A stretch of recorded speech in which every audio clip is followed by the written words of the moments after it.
Totoo ba ang rape ni Pipsy Paloma? Hindi natin alam kung totoo ba.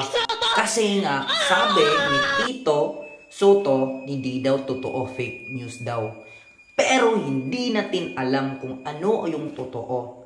At yung pinapakita ng pinikula ni Daryl Yap, hindi natin alam yun. Kasi nga, yung totoong pangyayari ay di ko sinasabi, alam ko lahat.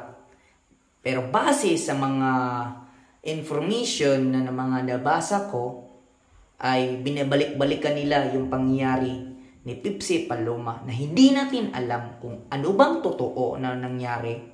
At yung about ni Vic Soto, alam nyo ba? Hindi. Kahit sino, basta kaedad ko lang, mahirap. Siguro sa mga panahon nila, pwede, mga 1980s. Pero ako, mga 90s na ako na sinilang eh. So, hindi ko rin alam kung ano mga pangyayari na iyon. Pero, ang sure ko na nag-away-away sila dahil siguro sa mga rape, mga ganoon.